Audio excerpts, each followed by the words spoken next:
Lindsay. All right. Ah, the animated hearts are so cute.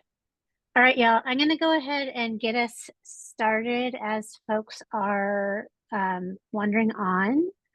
We have with us here Shane, and Shane, I'll have you pronounce your last name for me, from Organ Manufacturers and Extension Partnership.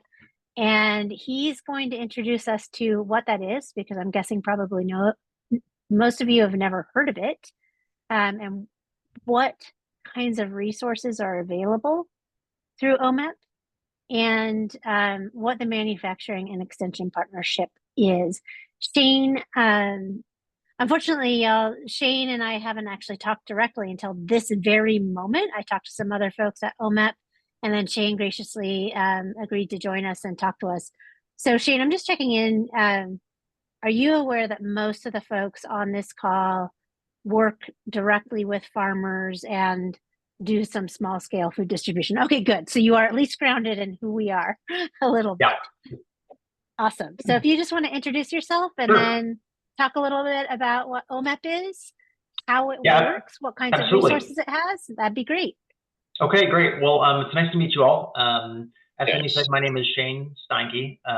I work with the Organ Manufacturers Extension Partnership, and we are a public-private partnership. If you don't mind, I've actually got a couple slides I can kind of share through, and then if you want, I can send these out later if anyone's interested. They'll have some contact information.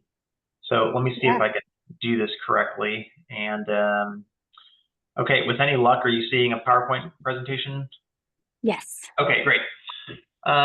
So we are a little bit of a unique organization. Our mission is really kind of what drives us. We're a nonprofit. We're a 501c3. And so for us, mission is about building successful businesses with small and medium manufacturers. We do this throughout the state of Oregon, and we do this in a way that is intended to be kind of a knowledge transfer model, which is to say that we work side by side with all of our manufacturers to help them solve the problems that they define and successes they define it. So a couple things about that. We don't come in and have just a specific solution that we offer. We want to figure out where you are. We want to meet you where you are, and we want to help you solve your problems. And we want to do it in such a way that we're not just providing answers, but we're kind of teaching you how to fish, so that you have the tools kind of moving forward. Those problems can kind of run the gamut, but really at the end of the day, it's really what it's going to help to make help you as a manufacturer improve your business and kind of take the next step depending on where you are on sort of your growth journey. If you can see that in the upper right-hand corner, we're kind of spread around the map. So although our headquarters is in Portland, we have staff throughout the I-5 corridor, as well as in Central Oregon, and also up in Hood River, not on the map there. And so with the staff kind of around the state, about 24 folks now, we are able to cover pretty much all the corners of the state. But like I said, kind of concentrated where you would expect to see manufacturing. We are, as I said, a public-private partnership. We receive some funding through multiple sources that includes, through the Department of Commerce, through the state, and then through client funding as well. Do about 200 projects a year in all number of companies that kind of span in size, from small to medium, and every now and then kind of a large manufacturer. But quite frankly, most of our work is with the really small companies. Manufacturing in Oregon is incredibly diverse, and it might surprise you to know that well over 78% of all companies, manufacturers in the state, have less than 20 employees. So if you think that, oh, we're too small because we only have a handful of folks, well, that's actually a lot of who we work for. So kind of covering all businesses of all sizes, but really, like I said, given the preponderance, those really small companies. We are an MEP, which is a Manufacturing Extension Partnership, and there's actually one of us in every state in the United States. We are cleverly named the Oregon MEP. Others have slightly different names in some cases, and they have a bunch of different organizational models, but whether they're organized through a university or as a separate nonprofit, we all exist together to kind of pursue that same mission-oriented focus. We technically answer to the National Institute of Standards and Technology, which is a non-regulatory agency of the Department of Commerce. All that is just kind of the background. You probably don't care about that. But if you're dialing in from someplace other than Oregon, or if you have friends or family in other states and you're like, well, everything that they're really talking about sounds like it could be useful, there's someone like me in another state, that can be helpful. I kind of alluded to the bending solutions around clients, which is to say that we really want to figure out where you're at, and we really want to figure out what the best approach is for you, and then we want to teach you how to do it. We do that through kind of a drip irrigation approach, which is to say if we throw a bunch of information at you, it kind of runs off. And so our engagements tend to be, a small amount over time. So we're usually in with a client every single week for 6 to 12 months, depending on, what their needs are, so that we can kind of stay after the repetition and the habit building and the continuous learning that goes with understanding how to solve some of the problems. The shoulder-to-shoulder approach is just that, which is to say that, our clients are the ones who get to define what success looks like. And we work with folks at all levels of companies. Sometimes we're brought in by, the executive team. Sometimes it's, at the request of folks on the line. We'll spend time on the floor. We spend time in the carpeted office, wherever it is that we think we need to help with communication and kind of moving goals around the company. This is a little bit of an eye chart. Don't worry, I'm not going to read it to you, other than to say that there are kind of 3 major bins under which we kind of provide most of our services. The one on the left is manufacturing operations, or what we call OpEx. If you want to think about sort of traditional Toyota lean kind of process improvement, figuring out how to improve quality, reduce lead times, improve efficiencies, identify labor savings to put labor towards more value-added products and processes. All those things that are kind of associated with what you think about going on a typical quote-unquote factory floor. The middle column is stuff associated with business, financials, and strategy. So everything from helping to understand and educate on how business statements and accounting software can be used to make decisions within the business, to how to understand those. We've got everyone, like I said, from very new companies that are kind of graduating out of their garage and trying to figure out how to scale. Can help them establish that understanding, vision, figure out how to make their operations repeatable. And then the third column is things around workforce solutions. Everyone right now is struggling with attracting and retaining qualified talent, and that is not just unique to manufacturing. That's just kind of an economy-wide challenge that a lot of industries are having right now. And so we have a series of services around attracting, recruiting, onboarding, retaining, and then keeping employees satisfied, kind of over the course of their careers, helping them see your place to work as not just a job, in which case jobs are fungible, but it's actually a place that they want to be in. It's a career.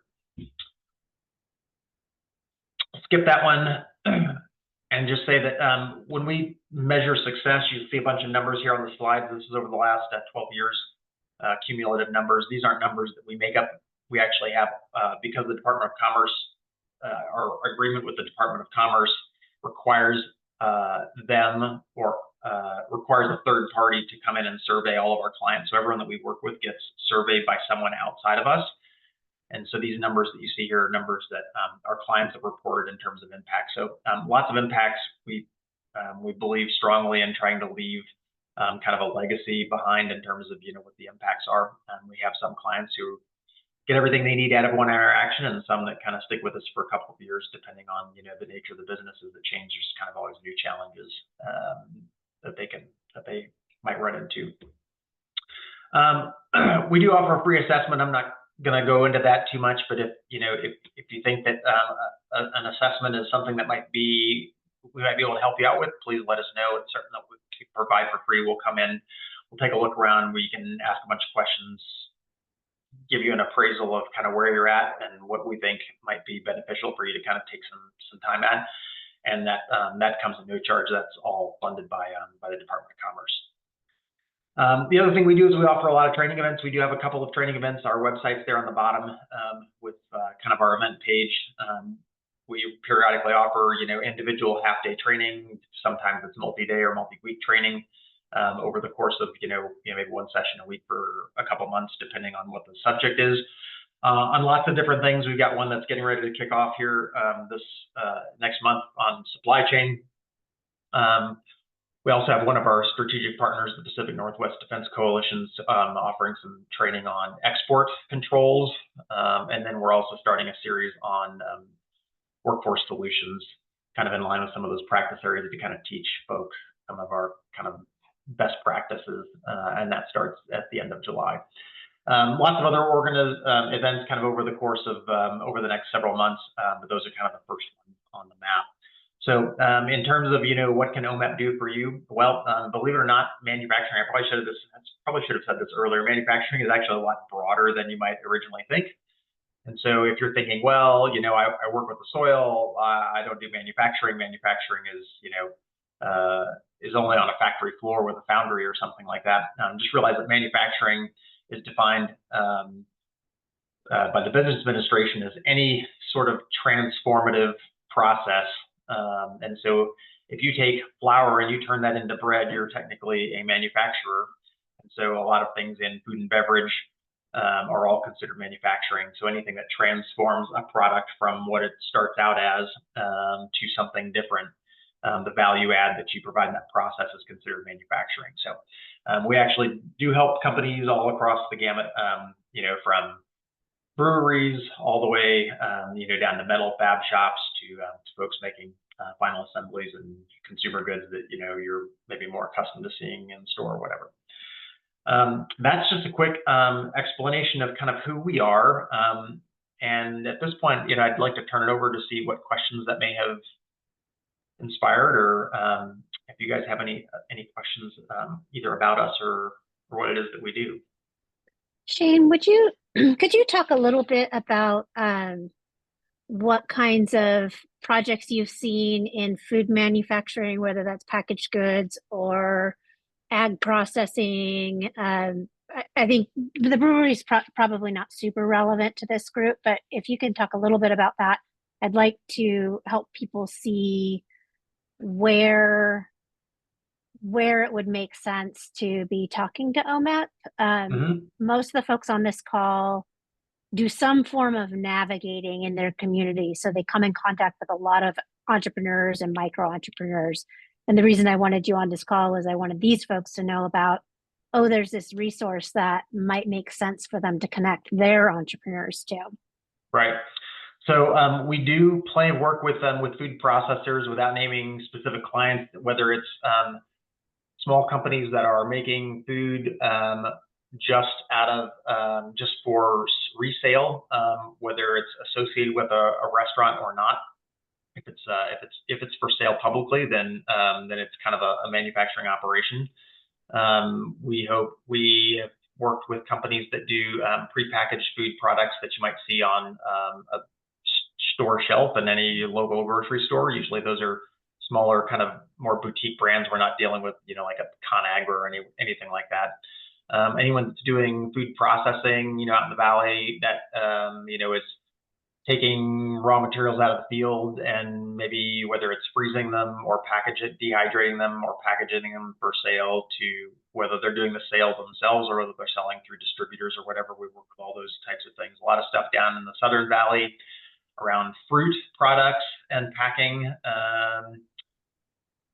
We do other things with more of like finished goods, like, maybe a company that's, as an example, is making backpacking food, right? They're cooking the recipes and then they're, dehydrating or freeze drying food and packaging and then selling retail, either B2C themselves or again through a retail establishment or something like that. So lots of different things related to food processing that we have worked on in the past. That also includes beverage. So, someone's making their own kombucha out of their garage, and then kind of turns that into a small business. That's a manufacturing business. So we've helped a lot of companies in those spaces as well. Could you give some examples of what kinds of projects folks like that have contracted with you for Like, have folks asked for help with process flow or doing advanced financials, financial projections? Like, what kinds of projects do you see in the food manufacturing space? Quite frankly, it's all of the above. In terms of just specifically working with food manufacturers, is everything from, hey, we're just behind in our schedule. We can't seem to get our schedule figured out because our capacity planning and production schedules, we don't know how to anticipate demand or figure out how to kind of meet demand. And so we can help them with efficiencies in production to meet those demand schedules. It can be everything from, hey, I'm a real small business and I'm just trying to figure everything out. So I need help with understanding my financials. I need help with trying to figure out how to do sales. And I need help with, trying to figure out how to make this business that used to just be, let's say, me and my spouse. We now have 5 employees and I can't be everywhere all the time at once. And so we help them understand how to create repeatable processes through standard work so that they can train a new employee how to do a thing and yield the same results that they're accustomed to getting themselves. Some of that also includes things just like, hey, how do you train a workforce? It's easy enough when you know how to do it. As you know, knowing how to do a thing doesn't necessarily mean it's easy to teach the thing. And so what are the ways that you can have systems in place also just to help with onboarding new employees? Once you get a new employee, if you have like high turnover, how can we make that training really quick and succinct so that you can transfer that knowledge quickly and that you're not spending all of your time training someone to have them walk out the door and then start that whole training process over again. So all those kind of systems and processes that can help you have sort of a repeatable business, kind of wherever you are on your journey. Companies like we've worked with co-packers who are trying to figure out a business strategy and how to figure out what markets are the right markets for them, as they notice changes in their traditional customer base and trying to figure out how to navigate that so we can help them run through some strategy exercises to kind of pivot where they're going in the marketplace. We don't do a ton with specifically with sales and marketing. We do a little bit, but we're not exactly the right choice if you're trying to say, hey, how do I set up my website for doing B2C sales? We could probably help you around the edges, but we're not necessarily experts in that. That's a couple. It really does run the gamut, and it really just depends on what the company thinks that they need. And you all partner with sort of the landscape of service providers in the state. So if somebody came to you and was like, I want to, these are my problems. I've got some process flow problems. I've got some of these problems. I have some marketing problems. You would be able to navigate folks to, we're probably not the right choice for this set of problems, but this service provider in this landscape might be more helpful to you. Is that correct? Is my understanding of your relationship correct? That is correct. Yeah, we don't. If it's something that we can't do, we're not gonna pretend that we know how to do it and disappoint you in the process. Depending on what it is that you need help with, we may or may not have resources in your area. I would love to be able to say I know every single resource in every corner of the state, depending on exactly what your need is. That's not exactly truthful. So I'll tell you that we do plug in with a lot of the economic development organizations, some of the community colleges, some of the SBDCs. So it just kind of depends on what your needs are and where you're located. Whether or not we have someone that might be in your backyard, but we can certainly try our best to connect you with any other resources for sure. I'll open up the floor for everyone else after I get all my questions in. Would you mind walking us through what the intake process, if somebody reached out and said, I need help, what that intake process would look like? And I know you can't say it would cost this much to contract with us to provide that service, but if there's any way you can give us some sort of context for how the billing might work for, what your billing looks like compared to, let's say, some other consultant, private consultant that you might contract with to provide a service. Sure. So the intake starts with, one of a couple ways, but either, contact me, contact us through our website and fill out, a contact form. And then just expect that the first contact will probably just be a brief phone call to kind of understand a little bit about why you contacted us, what your needs are, and then we'd likely set up an on-site assessment. That on-site assessment, could be from 1 to 2 or 3 hours, depending on on the complexity of what it is that you're doing. But we usually like to walk around your facility, understand, see the actual challenges that you're running up against. And it's kind of an informal series of questions to help us get a better understanding of kind of what your challenges are. Dig a little bit to help understand, sometimes the problem that you think you have is masking another problem that is really the root cause. And so we try to fish around a little bit and see if we can understand exactly what the locus of the problem is. After kind of going through all that kind of stuff, we'll just sit down and give you a very honest, assessment of, like, hey, here are some things that you can probably be working on. Here are the things that are working well. Here are some things if you wanted help with that we could help you with, and here are some other things that you might consider looking elsewhere for help to kind of solve. And oh, by the way, maybe solve this problem and then come back to us, because until this gets resolved, whatever it might be, it's probably not the right time. We don't want to start a project with a company that we can't show, at least 3 or 4x return on. So when it comes to cost, the cost can vary. It really boils down to, someone's ability to pay. We are significantly cheaper than, any random, consulting shop that you're probably going to find, in Portland. That's on account of, some cost offsets that we get through the Department of Commerce. Depending on where you're located or what specifically you need help with, sometimes there are state offsets that are available as well. There are generally a lot available for rural areas, and so all those things can help defray the cost even further. At the end of the day, we're a nonprofit, so we're not out to make money. We want to help companies as much as we can, and so the cost oftentimes is kind of a negotiation up to a certain point. We want to be able to help you if you need the help.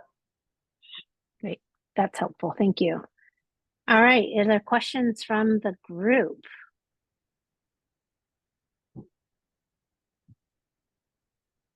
Oh, Willie.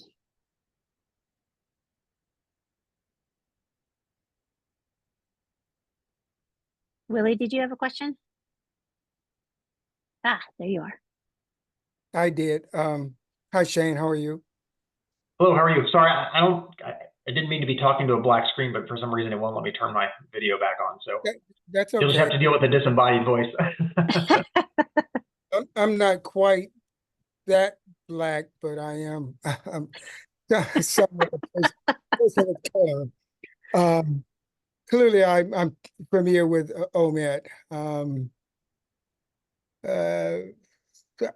I have one specific question, but just kind of the introduction is my introduction to you guys were some years ago, probably 8 to 10 years ago, with OMED under the auspices of STEM, science, Okay. technology, math.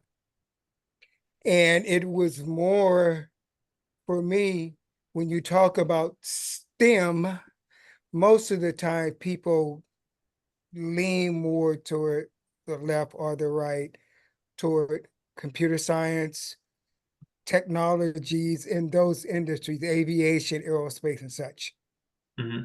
And my history has been 50 plus years in the food industry, a number of areas, but the food industry.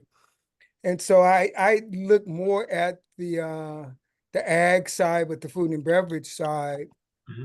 And so we were offered to come out to your Scappoose, when Scappoose was being put online, the operation out there. But it was surrounding aviation, and that's not my passion, my forte and such. So anyway, my question has a lot to do with why has not the food and beverage and the ag side been kind of incorporated into the bigger picture of the science, technology, engineering, and math movement, when the food industry is as much a part of that, well, the whole planet is STEM, but the food is a part of that. And I was privileged to be a part of the food council with the Business Oregon and such, and had a chance to meet Ashley when she did a presentation just recently to the council Okay. and that such. But my question is, why has not the food and beverage industry been brought into the same vacuum or something similar to the CHIPS Science Act and those things there? Well, I'm sorry, I don't have a great answer for you. The CHIPS and Sciences Act, is a federal legislation. We didn't have any control over that. I would assume that maybe there's some stuff under USDA that might be related to agriculture and food sciences, but I'm not familiar with any of their specific programs. Our relationship with STEM is kind of very peripheral. Most of STEM is run through either the colleges and university system or through the community college system. And so our kind of tangential relationship to STEM just has to do with workforce training and upskilling employees. But most of the actual formal programs kind of run through one of those academic institutions. In terms of what other opportunities are out there, Business Oregon, OBDD, the Office of Oregon's Business Development Department, would probably be the best initial resource I could point you to find out if there are specific programs related to food sciences or technology and food processing. But I'm not familiar specifically with those. I'm not sure that I have much else I could offer in terms of the why. Okay. Well, and that was one of the things I think that Ashley had talked about was the OMET Smart Training Program curriculum or such as it works to workforce development in the ag and food and beverage industry as well, because we lack, as most of the industry has, in workforce development. Yeah, so the workforce development work that we do is kind of agnostic of specific sector within manufacturing. It's really more of an approach about how you can kind of develop and train a workforce in a way that is engaging for the workforce. It helps provide the kind of framework for being able to upskill folks, and then hopefully create, within a business or a company, more of a career path kind of mindset so that folks are interested in staying. Because at the end of the day, if what you're offering to them only looks like a job, then your job is no different than anyone else's job. And so, they might skip for a few cents without recognizing that, what you've created is an environment. So we work on trying to create that environment that is beneficial for employees and employers. Okay, thank you. Sure. Other questions for the group? Thanks, Willie.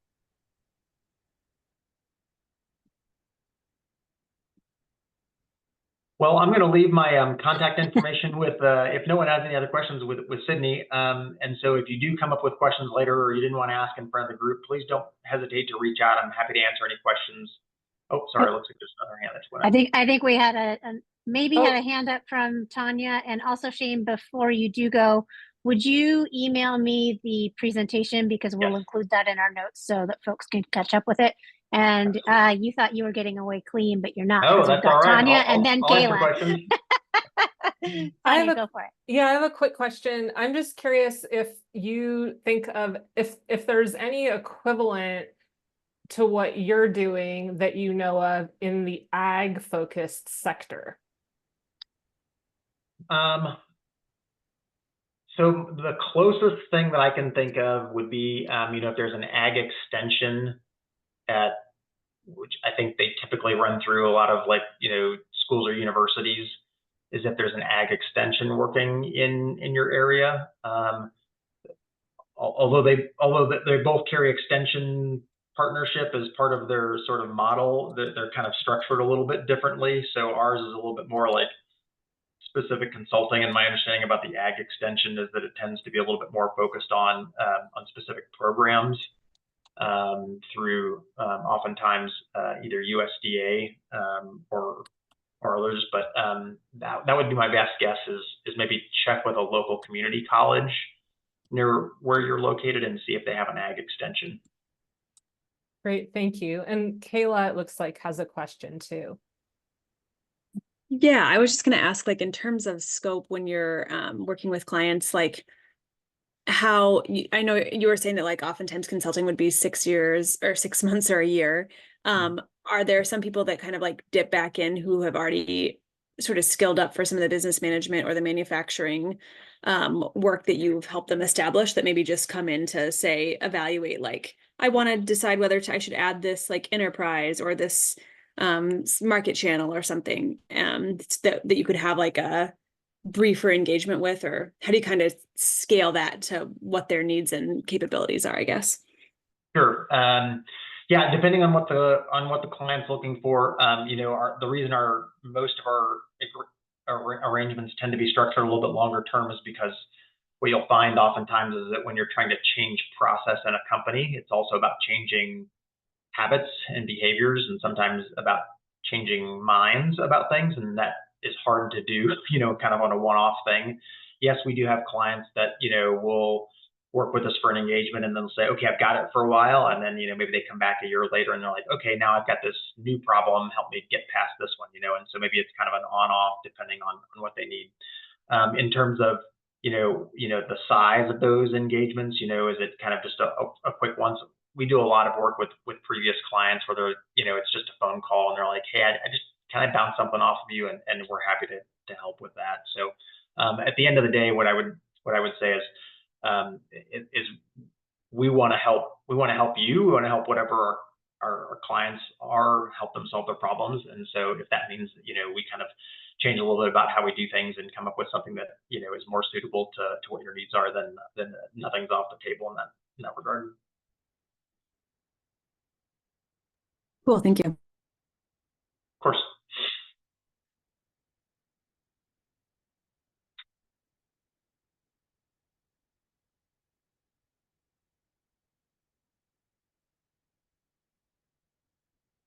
I think you're muted.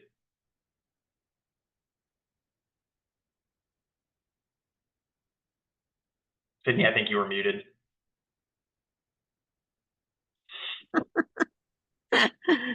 I did a whole nice speech about thanking you for coming and joining us. I really appreciate you taking the time to introduce what OMEP can do. And yeah, thank you very much. I appreciated talking to the group. Thanks for the questions. Like I said, I'll send the deck to Sydney, and if you guys have any questions, she's got my contact information. Please feel free to reach out.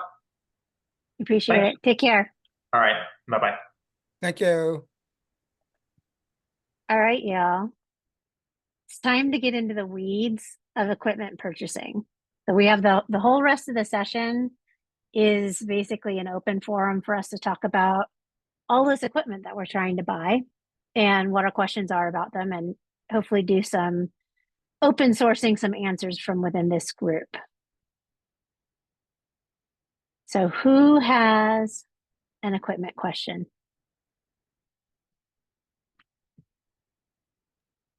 Sydney, is this exclusive to the equipment through the OCFSN grant? No. Why be snobby about it, huh?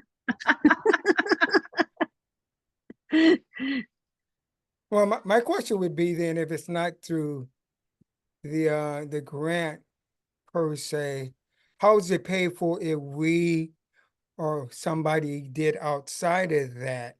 Can they tap into the grant to pay for something outside of that? At this point, no. The grant funds for this session are dispersed.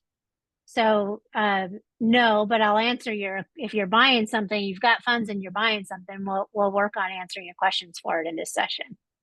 But we got another session coming up. We'll run the grant again, I think in early winter 2025. So there's another opportunity. Okay, so when is the grant finished or terminated as it relates to now? When is it over? So this was the infrastructure. So we're talking about, Aaron was asking about the infrastructure and worker safety grants that we opened in fall. Mm-hmm. And just dispersed, and then we will open a second round of those in January 2025. Okay. All right. But Willie, there's also the ODA equipment grant, and that's why I was asking, because we didn't apply for the OCFSN equipment or infrastructure and worker safety because we had applied for the other one. And we did get the ODA equipment Oh, grant. congrats. Thanks. So I just wasn't sure, Yeah. which, We'll talk about all of it. Just like, if that let's mattered. talk Okay. about equipment. Okay. Right. So curious- what are our equipment questions? I'm curious if anyone has a steam kettle currently. I don't see Bohemia Food Hub on here. Yeah. We have What do you some want to Bob- know about steam kettles? Well, we put one in our grant because we have some folks here that asked that do like bottling of sauces and things. I've never used one, so I have no clue how. But I guess I have to figure that out. So you're right. Bohemia would be talking to Kim about it because I know she has one. And then if you want to connect with maybe Emma from the Red, I don't know if you know her, but I can connect you to her. I think they have a couple in their kitchens at this point. But I think that would be a good starting point. And what you'll want to know is, what's the product you're trying to make in it? What's the volume of product that you're trying to make?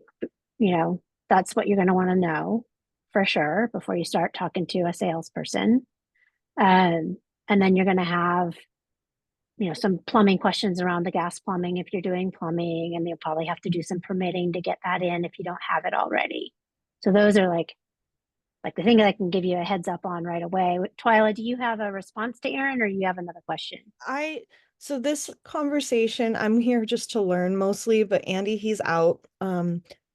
With the Ford grant funding that we had received last year, we bought a tilt skillet instead, and I know that people have been using it for canning.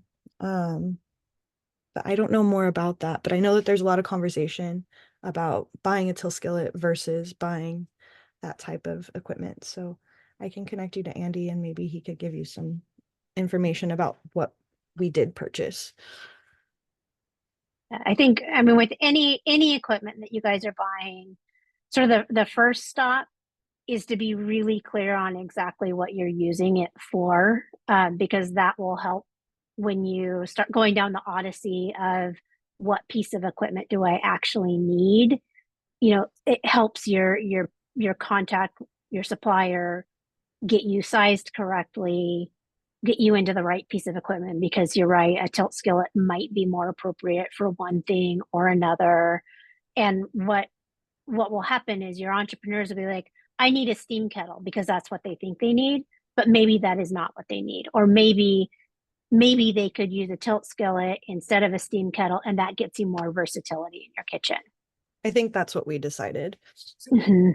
And I think, Sydney, that's excellent, because a lot of it is when you deal with us new beginners, we have heard or we think or whatever, some advice.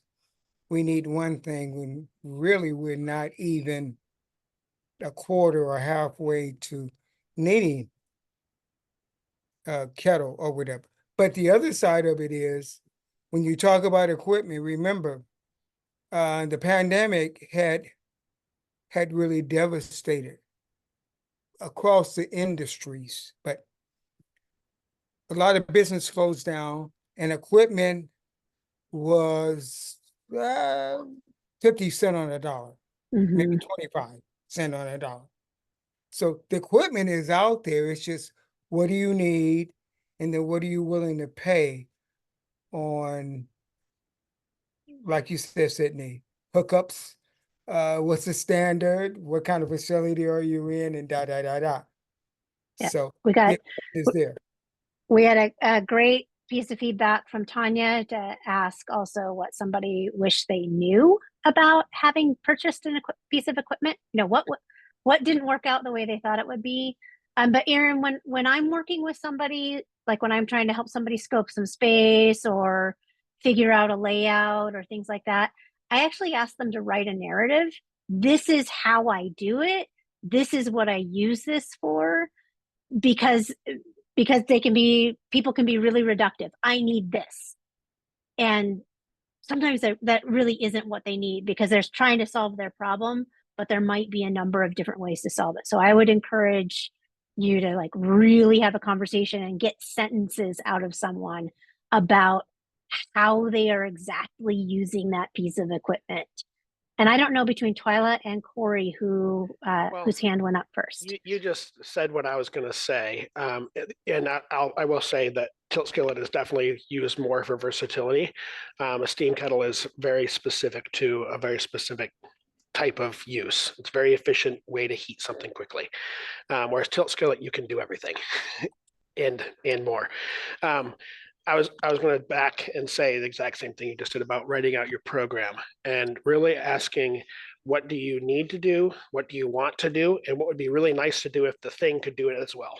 Because sometimes there are ways of looking at scaling, and you do this first, then you do this next.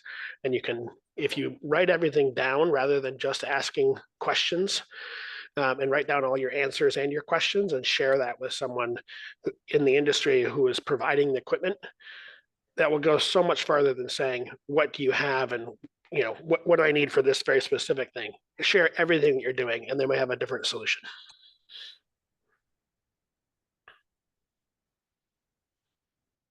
And Twyla, did you have something else to add to that? No, I just forgot to put my hand down last time. Aaron, is any of this helpful? I mean, yes, it's helpful. I've definitely talked to them about, what their needs are and why a steam kettle. I guess, I've been to Bohemia also, and I've seen Kim's extremely huge steam kettle. Yeah, the tilt skillet thing's interesting. I work with schools, and schools use tilt skillets quite a bit. So those are super cool too. I think the needs are really specific, and that's why we went for a steam kettle over a tilt skillet. But yeah, it's definitely something to think about a little bit more. Yeah, I And think if also, I were you, go ahead. Sorry, I didn't mean to cut you off. It's okay. ODA is super specific, so I don't think now that we've already been, I don't know if we're supposed to share that we got these grants or not, but don't tell anyone. I don't know if you can change it even, like, since, we applied for that specific thing. I don't think it's something that we can be like, oh, just kidding, we're going to get a tilt skillet instead. So yeah. I think if you have good, this is Jasmine from the Clatskanie Farmer Collective, and I'll just be in solidarity with you. I got it too. So if you get in trouble, then I can get in trouble. I think if you have good cause, they can make exceptions. I believe I read that someplace. So. Aaron, there's some feedback in here from Kristen about the kettle or skillet specifically, about water temps, attachments. You can expect a construction process, I think is really, you need to be aware that you can expect a construction process. There's going to be plumbing, there's going to be gas plumbing, or if you're doing electric, there's going to be electrical, and all of those are going to end up requiring a permit. So, build in some time for your process to get through all of your permitting and whatever you need to do there. Okay, so I do have a question. Sorry if you all can just tell me. This is what this is for. But Sydney, so we didn't apply for the OCFS and infrastructure ones because we had, I wanted to wait and see what's going to happen with this other one. So, we didn't. Could the infrastructure grant cover part of the cost of installation of these things and permitting and things like that? I think it was set up. I'd have to go back through the rules of it, but I think it was set up to include those costs to support your expanded equipment, but it was really to invest more in the equipment and the actual hard pieces of infrastructure And that's really in the spirit of how we talked to the legislature about what we were willing to do. So I'm going to say no, because the legislature was wanting to invest in infrastructure. So their dollars need to go mainly towards infrastructure rather than the electrical and all the peripheral collateral costs of getting that infrastructure. But we allowed them if you were getting infrastructure. Does that make sense? Mm-hmm. Like, for Uh, example, I got funding for a hood fan system and OCFSN paid for the equipment of the actual like tangible hood fan, and then the mechanical installation of that hood fan system. to go for a new piece of equipment. I have a question kind of related to Willie's comment around equipment and used equipment. Do any of the grants allow buying used equipment? The OCFSN one very deliberately does. The ODA one doesn't explicitly disallow it, but the ODA one requires a, what is it called? It's a bid that It's forget. just a quote from a Yeah, but vendor. it requires a committed quote. I think they called it Yeah. a committed quote. Right. So it doesn't, which functionally makes used equipment impossible to get grant funding for through that kind of program. Right. Depending on where you're buying it from. Some people could have a committed quote, put it on hold for a certain amount of time for an approval and all that process. So that's what Pittman's did for us. yeah, yeah, yeah. There are several that will do that now for resellers of used equipment. Yeah. Just a real question is, both of the grants, can you go for both of them, or is it an either or? I went for both of them and I got both of them. Okay. But you had to be very pragmatic. You couldn't ask for multiple, like you can't ask for the same equipment. So I spread my equipment out over both of the grants. Okay. All right. Okay. Other equipment that we're trying to purchase that we want to use our brain trust for.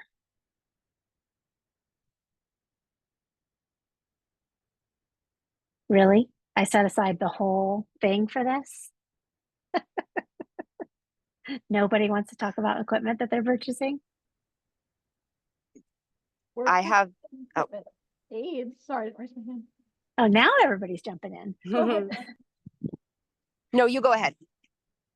We're purchasing like equipment add-ons, like things to make our equipment more functional to our needs. Like, for example, wheels and casters for our double door fridge and freezer units. And then a ramp for our delivery van. Have you started down the road of getting the ramp for your delivery van? It's on my agenda for this week. So no, I have not yet. Aside from looking at like ballpark pricing for our budget for this coming year, no. Yeah, I think, no. Kiara, are you actually available to talk? Or are you delivering? Kiara Kashuba. I know she did. Maybe yes, I'm here. Can you hear me? Yeah, I can. Did you guys do Here, a I'll turn van my ramp camera install? on too. Oh, wow. I'm picking you really peas. did. Oh, how cute are you? Okay, I'm turning my camera off now. You guys did some ramps and you did a lift gate install. Would you mind sharing what that experience was like? Yeah.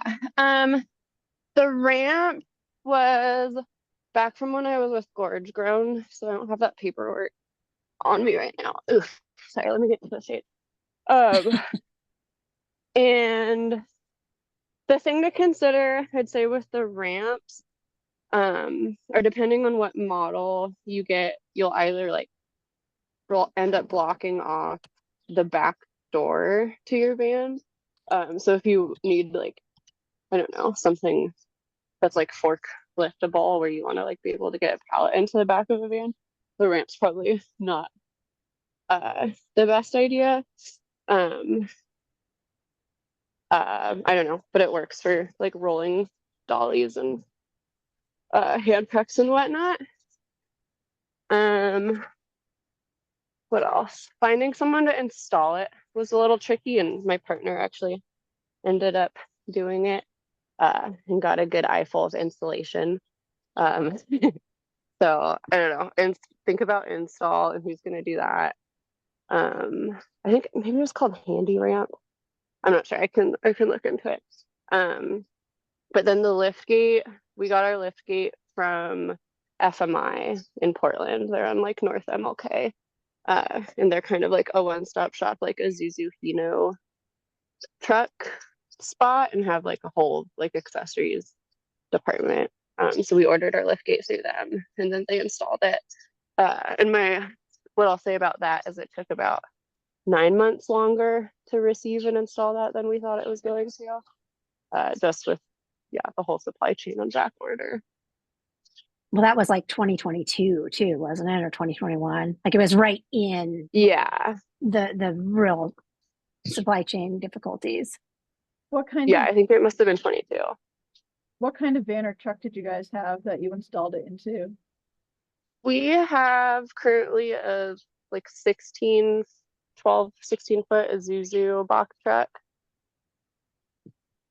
So we got like a full like pallet size lift gate. Thanks for the info. Yeah, and then okay, the other bit of information I'll share with a ramp is, so I got that installed many years ago on like a sprinter van. And my word of advice is to like really pay attention to the slope of the ramp. And because ours was like the inside was a little bit higher than usual because of the insulation, for like the cooling and stuff. And so the angle of the ramp ended up being like a little steeper than I would want it to be, and it was fine, but just like when you're looking at like lengths, keep in mind the angle of the steepness of the ramp. Yeah, we have a Ford Sprinter van. We'd be putting it in.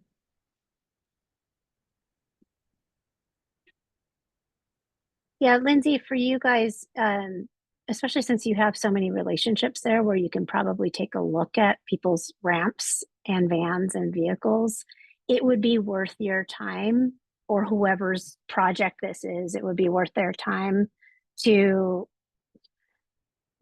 take a hand truck and go up and down some of these ramps. Like I think you guys, with what you're doing and the volume that you're moving, I think a ramp is a perfectly reasonable choice. And you're not parking in, really tight downtowns where you're not going to be able to pull out a ramp and get access to that. So for the cost savings, I think that's not an unreasonable choice for you, but definitely check out, that slope that Kiara was talking about. If you have a short ramp, you're going to have a steep slope, and that's going to make the ramp less useful. And also it will increase the opportunity for people to do silly things like overload their hand truck and then be stuck in this position where they're leaning really far down and pulling up a heavy hand truck up a steep ramp, and all of a sudden you've got an injured worker. So like take the time to check out other people's equipment if you can, and note those kinds of things. Like, how do you use this ramp? What does it feel like? How heavy is it to pull out of the vehicle? I think that's the wisdom of somebody that's been around a while. That's Did you just call me old, Willie? I think you just called me old. I wanted to say an elder, but I didn't say it, but I said the wisdom. Okay. Other equipment questions. What else are we buying?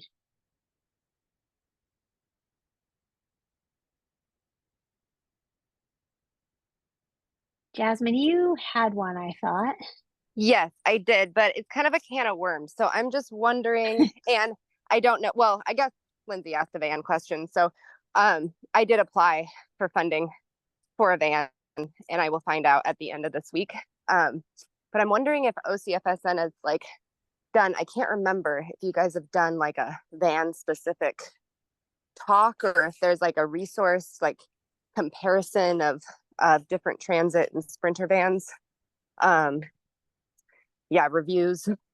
We have some collected information, which actually isn't in the public files because it's kind of a jumble of, you know, notes that have been sent my way over the years and or things that I've put together over the years.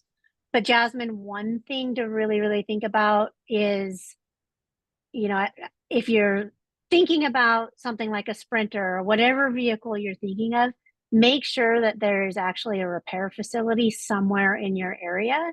Yeah. Sprinters in particular have a limited repair network, and it's a real pain in the butt if you're in a rural area and you're 300 miles from your Sprinter place. But those high roof vans have limited facilities that can work on them. So figure out where that facility is and what facility can work on it. And we're getting a whole bunch in the chat. Oh gosh, Delaney, I should yes. I wanted to add Thanks, to everybody. that note. I did just see the new E-Transit cargo van. It's an electric van, not super affordable yet, but they're if you're talking about maintenance, and you can look at an electric vehicle depending on your range needed. Obviously, you look at electric vehicle versus internal combustion engine. Maintenance is completely different. I'll put it that way. As in, don't worry about where you get it maintained as much, because there is none except for adding the blinker fluid, as they say. So if you can consider or look at electric transit cargo vans, they are out there now and they're pretty amazing. And they have pretty good range now too, like 350 to 400 miles. Cool. Thanks, Corey. Yeah, it's a short route. Okay, great. That's all good. The other thing to look at, anybody who's buying a vehicle that they want to refrigerate, can I just save you and tell you, if you can find a vehicle that is already outfitted with a refrigerator, Yes. already outfitted with a lift gate, buy that. Don't build out your own if you can possibly help it. I see some hearts going on there. I know some of you have done that. I know Gorge Grove Food Network did it. It's a real pain in the butt.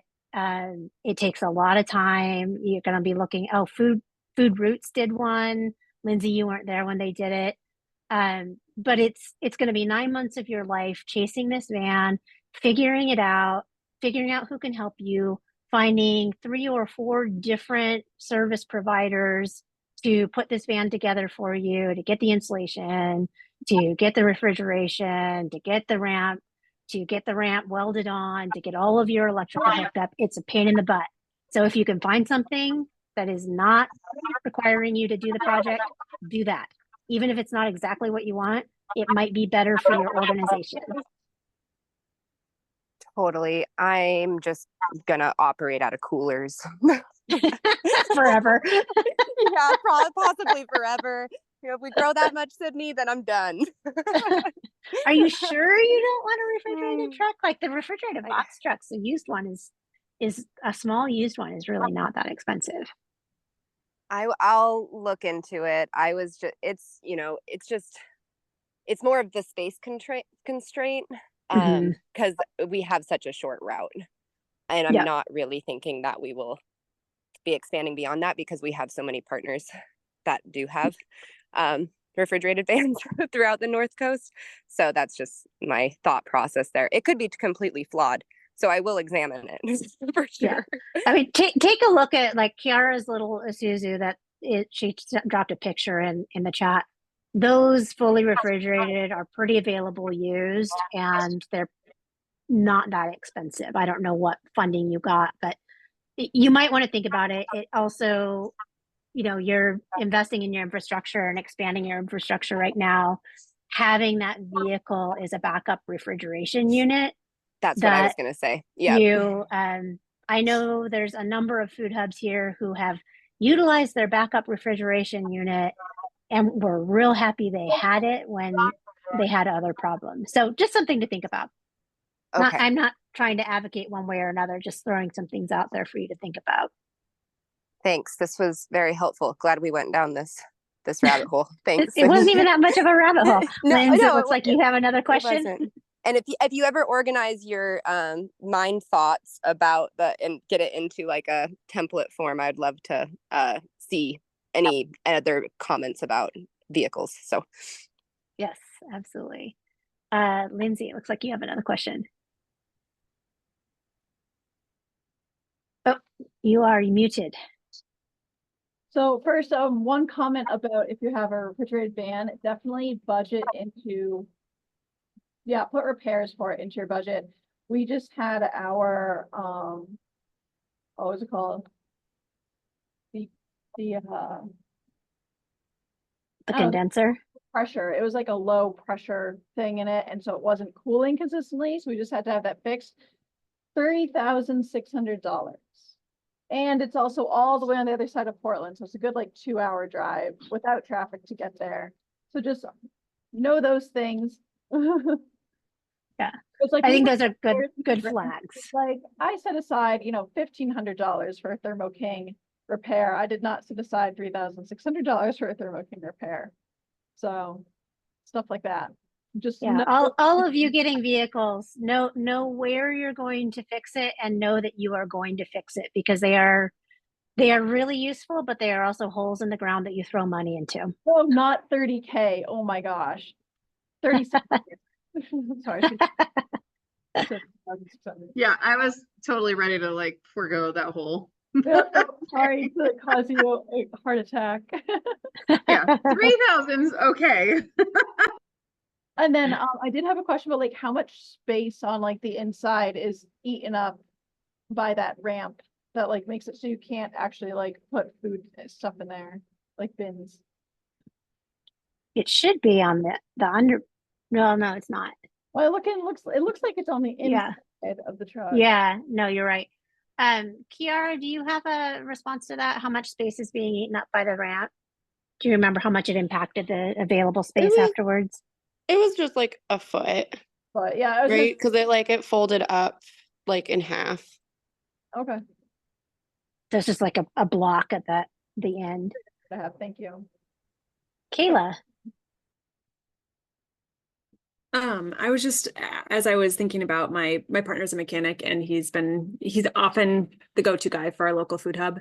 And my little story I put in the chat made me think, like, as you're looking at vehicles or trucks, even if you have a trusty mechanic who's either part of your customer network or somebody that you're going to personally that you trust, it can be really great to have them look over the frame of the truck, just like generally give you advice. And I know that like Landon has done that for our local food hub a few times, like gone out and looked at reefer units in different places and helped them assess it.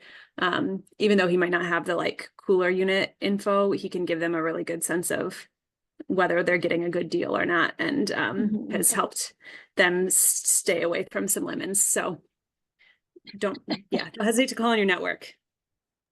Yeah, I'll second that and say farmers and diesel mechanics really overlap as a population. Yeah, and like really when you're looking at a reefer vehicle, you're looking at two discrete sets of systems. You've got the vehicle, which drives around and needs all of the kinds of things that a vehicle that drives around needs. And then you have a refrigerator that you're hauling around in that vehicle. And that's a whole different set of mechanics. And that system works not fully independently of the vehicle system, but it's very tangential to the vehicle system. The vehicle just powers, the alternator powers the reefer unit. So I'll say, since she said I called her old, I'll just say the wisdom of an elder. I'm looking, I'm saying these are the things that a lot of people don't get informationally and interactively that's being talked about. And then after the fact, and some of you already know, some of this information you're saying, wow, that's true. That's that. So again, the wisdom of Sydney is a good Willie, I heart you too. Do we have any other equipment that we want to talk about?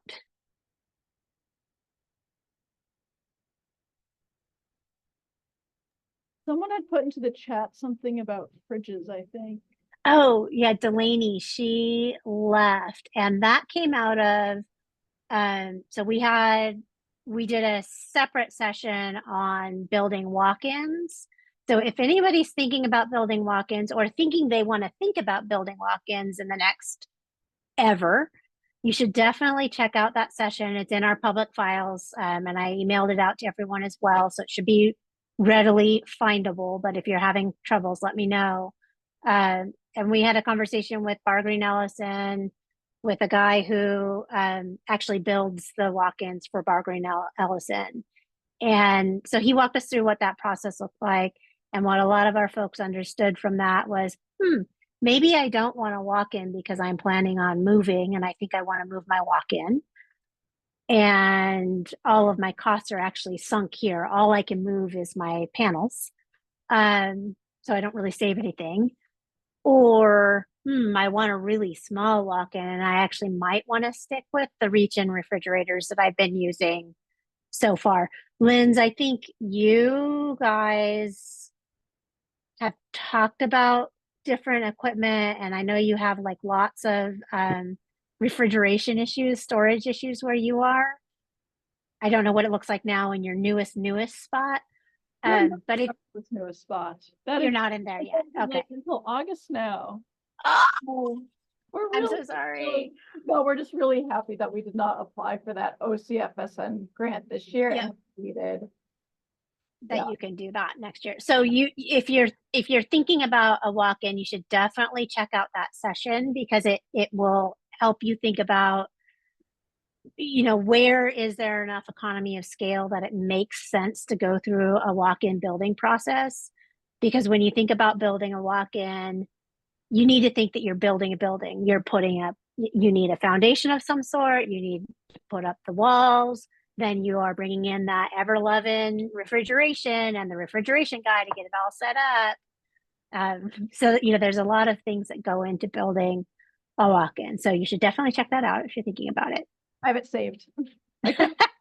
Full session, but I have it saved. So Delaney also was on that call, and they decided they don't want to walk in anymore. And now they want to do some reach-ins for the time being, because their operation is scaled such that they can get reach-ins. So I think she wants to know if there's any good units, or particularly good units, which I don't know that answer. I think they're all fine, but somebody might have a different experience than me. Other equipment we're thinking about buying.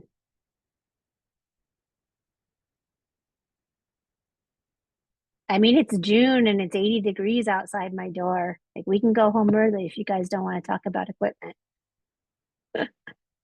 I thought you were gonna say something about like, doesn't anyone want a mini split or like some type of cooling or conditioner? Food Roots did at one point. Food Roots was so in the old location. Did you ever see that location? Were you a part of it? No. When it was there? It was a really small room, and they had like 6 reach-in coolers, and they were just dumping heat into the room. So the room itself was really horribly hot. Yes. We have over here. Oh yeah, those guys. Yep. You're familiar. And one is not usable right now because it has been at 55/62 degrees for the past week. So, but like, don't take my advice on fridges. I don't have any, because the ones we got them all used. And so the problems we're having with them might just be because they're eons old. So I don't have advice for fridges, just because this is all I know. Are problematic, very old fridges and freezers. Although we did get a new display one that's really great so far. Well, you actually know a lot about fridges because you've been handling them and using them and working out of them. So you know which ones, like, what are the hiccups? Like, you know, there's things that you know about how the shelf spacing works and what kind of shelf spacing you need to have or depth that you need to have to make it a usable refrigerator in a food hub because of how food hubs use it versus how a grocery store that is retailing out of it uses. That's true. That's true. So don't sell yourself short. You're an expert. I know Other all questions? coil cleaning. If you want to know the easy ones to clean versus the harder ones to clean for coils, I can help. Yes, yes, yes, yes. Other questions from this group? Do y'all want to fly? Oh, Erin, you got a question. I have a question unrelated to equipment, but it's a suggestion maybe for another meeting because I'm sure you all saw the emails going around, but the online market software, I know we've had this discussion before, but maybe it would be beneficial to have that again because it feels like a lot of folks are at a turning point in food systems right now where we're able to finally do that. And so there were emails going around about like local line or local food marketplace and pros and cons. So I don't know if that would be an option in the future. Yeah. We could do that actually at our next meeting. And I saw those and I took a note about it too, that we should probably have everyone talk about what systems they're using and what real life hiccups and pleasures they're getting out of those systems. I think we probably all know the struggle of like talking to the salesperson for each one of those pieces of software. And of course they all say it's great. And then you get into it, it's like, actually the reporting kind of sucks. Or whatever your personal hiccup is with the software. Mine is often around reporting or customer friendliness. Kathleen. Yeah, I just wanted to share on that note, and I don't know if this will help the group. I built my own website with the help of a techie guy back when I wasn't thinking I was going to be a food hub. But it's a WordPress site. Silly. Well, it's a WordPress site with a WooCommerce store. I maintain it myself with the help of a webmaster, and I pay approximately $600 a year for that maintenance. And he protects me from any scams, and he protects me from any crashes. And it's not hard to use, but you have to understand WordPress and WooCommerce. I don't know if it's helpful. I know Local Line because Valley Flora uses Local Line. And you know, my site has more capabilities, but maybe people don't need that. I just built it the way I built it because of what I started out doing 7 years ago. So no, I think that's helpful. I don't know if anybody else has built theirs that particular way. We've got lots of local food marketplace users. Local Line. There's Christy Athens is on Gray's Cart. I think Carrie Joshua on Harvey. So we've got a good representation of many different pieces of software. So I think that's a good suggestion, Erin. Other questions or anything else we want to get while we've got the brain trust? Sydney, I just want to say thanks for sending that awesome Farm Stop article out. I realized that I need to change my name apparently because I'm a Farm Stop. So great. Thank you. I was laughing so hard because like, how is this? There's like this whole new category of food hubbing out there that has its own conference now. And it's like, it's what all of you guys are doing. Yeah, but they started in 2013, so this has been going on for like a while, and it's just crazy that I never stumbled upon that term, and that's exactly what we're doing. And like the intuition that I had, kind of to do all of the like cafe sales and additional wholesale and fill in those gaps. It's kind of like when any movement happens like that, we don't communicate with each other, but we're all doing the same thing at the same time just because there's such a need for it. It was really cool. Yeah. I wish, well, we need to go to that conference. Yeah. And I guess there needs to be a Farm Stop group. There we go. Yeah. So thanks for sending that. I sent it to all of my city councilors. Awesome. Yeah. other things that we want to talk about or get while we've got us? Somebody has, What'd you say, Willie? Sorry, your microphone is not rad. okay, yeah. Probably Yeah, 'cause my now it job- is. Okay, how much time we have left? We have about 10 minutes. Okay, I'll just take 2 minutes. I want to say to Aaron, I have a question or a recommendation. So my question is, could you grow that watermelon and do the young lady that's enjoying it come with it? I came out there and got some and enjoyed it because watermelon is the summer, okay, fair. Because literally in California, I used to be a 30-day fast on nothing but watermelon. Okay. So is that what you guys grew? You know, I'm not sure. We probably did not. I have terrible luck growing watermelon here. It's such a funky, like we're in Roseburg. I mean, I think most of like anywhere west of the Cascades has a harder time growing, at least, I don't know. So I probably did not grow it. I wish I could. Watermelon, like, I don't get enough of it, but definitely it'd be nice to find a nice farm that seasonally grows watermelon, so it could be pretty specific to Pacific Northwest. We get pretty good like other types of melons here, but watermelon, that's like an Eastern Oregon, Washington thing, right?